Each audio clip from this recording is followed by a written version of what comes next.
Love is a jungle. In spite of how amazing love may feel, it's confusing and full of many small nuances and complications. People are fickle, so quick to judge, leave, and forget. And with so much uncertainty, so much confusion, now more than ever, do people look to media as a form of solace. Enemies to lovers, friends to lovers, it honestly doesn't matter which one. People love love, and it shows in the media they consume.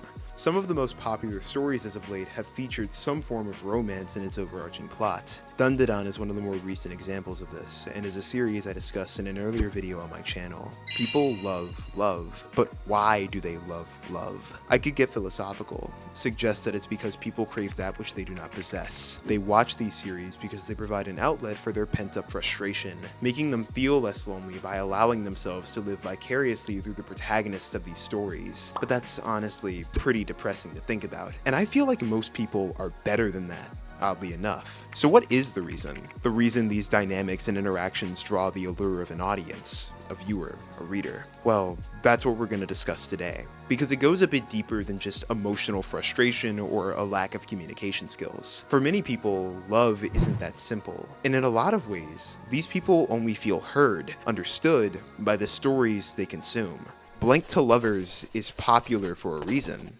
I touched on it earlier, but for those of you who don't fully understand what we're talking about here, let's go over it real quick. Blank to lovers is what I'm using as a blanket term for the popular tropes friends to lovers and enemies to lovers. These tropes typically cover a connection between two people and its evolution over the course of a series. Following this logic, they're both pretty self-explanatory. If they start off as friends and end the show with a kiss on the lips or a sex scene in a jail cell, that's friends to lovers. And if they start off hating each other's guts, fighting every chance they get, only to make out on the cold floor of a spaceship or some shit by the end, that's enemies to lovers. Of course, there's a bit more to it than that. Nuances and storytelling decisions can make it tough to denote relationships as one or the other, but for the purpose of this video, we'll try to keep it as simple as possible. These kinds of stories aren't anything new.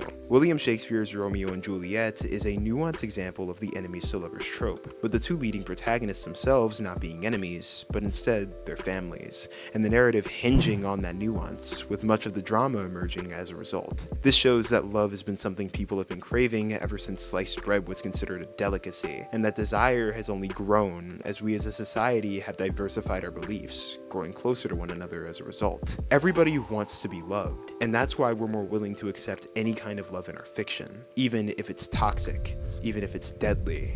And funnily enough, enemies to lovers is the perfect example of that. If you can't handle me at my worst, you don't deserve me at my best. The fundamentals of the enemies to lovers trope is built on this quote, and even upon first glance, it's not hard to see why. Everyone has skeletons in their closet, things we'd rather not share with the people surrounding us, and in a lot of cases, this can be a source of anxiety, a fear of judgment that makes it hard to connect with those around us. A Silent Voice is a film that captures this anxiety perfectly. Following the story of Shoko Nishimiya and Shoya Ishida, the film primarily focuses on the concepts of remorse and self-loathing. The two protagonists hate themselves for different reasons, Shoya feeling remorse for his bullying of Shoko in the past, and Shoko hating herself for her disability, which she feels was the reason for the bullying in the first place. The two main characters, as the film goes on, are forced to look within themselves, confronting their own personal imperfections, and learning to love themselves in spite of that. It's a partnership, and by the end, they don't just learn to love themselves, but love each other as well. A Silent Voice is an enemies to lovers narrative in its purest form, ticking every box that I feel makes these narratives so appealing. Like with any story focusing on love, there's an overarching sense of unity, of connection that resonates with the audience. The scenes where the characters are vulnerable, where they cry to each other, all of this contributes to the growing love between them. It makes the payoff in the end that much more satisfying. The main draw of enemies to lovers is the transparency that comes with narratives of this nature. Going back to the quote I mentioned earlier, these characters have seen one another at their worst, their most insecure, their most depraved and sadistic, but they loved each other regardless. And who doesn't want love like that? A love that forgives, a love that embraces, that maintains its clarity, peace, and innocence no matter how imperfect the two people are. The advent of two characters being enemies in the first place is little more than an excuse for these characters to bear their imperfections to one another. The love that comes after is far more realistic, far more cutesy and innocent. But some people just want want innocence at the start, that connection with a person you deeply care about and hold close to your heart. Some people want friends to lovers. Fullmetal Alchemist Brotherhood was my first anime, and in some ways, I wish I could go back and see it for the first time all over again. I don't feel this way about any other show, and it's not even because FMA is the best show I've ever seen. It's because, through my hazy memories of curling up on my couch and watching episode after episode, there's an overwhelming sense of longing that I vividly remember consuming me the longer and longer I watched. Edward and Winry's connection was something I'd never seen before. Such a pure connection between two people who'd known one another for so long and who cared for one another in spite of their shared baggage. That was love. And that was friends to lovers. This concept of knowing someone since you were both kids and growing together until you can't help but fall in love with them. Everybody can point to that one person from their childhood, that person you always thought was going to be there and then just wasn't. That person of your preferred gender who you couldn't wait to grow up with, make memories with, and then just disappeared. Just like that. Not a word, not a breath, just another missed opportunity in the sea of life. Friends to lovers is comforting for the people that have nothing to hide and just want to be loved, for the people who feel that way about someone in their lives, and for the people who wish they could turn back time so they could do things differently. Friends to lovers is a trope that reminds you of the people in your life, both past and present, and encourages you to make good on those feelings, those internal promises you make to yourself, whether it's Goku and Chi-Chi, Edward and Winry, or whoever those two from Summertime Rendering were. This trope is popular because everyone, in one way or another, can understand and relate to the love that is put on display. Everybody wants to be loved, but love is a jungle.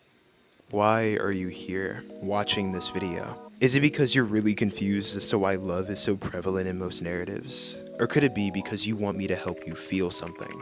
To talk about love as a concept so in some odd way you can project those feelings onto yourself. Returning to the main point of the video. The reason Blank to Lovers is so popular is because for many people, it's a comfort. For those who are single, for those who are taken, it doesn't matter. People look to these worlds, often wrought with chaos and pain, for a level of certainty. You don't mind watching Edward almost die for the 6th arc in a row because you know he's going to kiss the pretty girl at the end. You don't mind watching Shoya struggle in his fight for forgiveness because you know he's a better man and that Shoko will love him in the end. That's what love is to many people who don't understand it. Certainty, a guarantee, lacking in nuance and being as simple as I love them and they love me. I'm glad it's not that easy. Love is more than a feeling, more than a chemical reaction meant for reproduction.